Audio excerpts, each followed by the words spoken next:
Tired of manually translating Monday.com tasks? Install the Monday.com connector in under 2 minutes with these simple steps.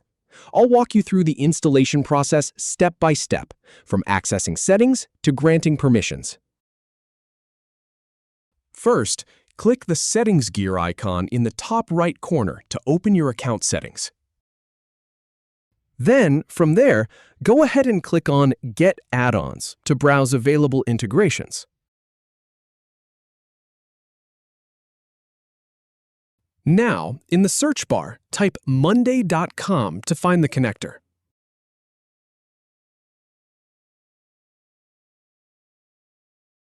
Once you see it, click on the monday.com add-on to select it.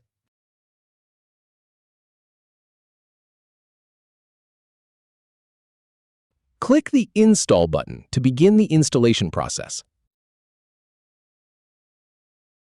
Then, click Continue to grant the required permissions for the connector. Finally, click Done to finish the setup. And that's it. You're all set. If you have any feedback or if any info is inaccurate, please leave a comment below. We'll do our best to answer or redo the video if needed. Thanks for watching.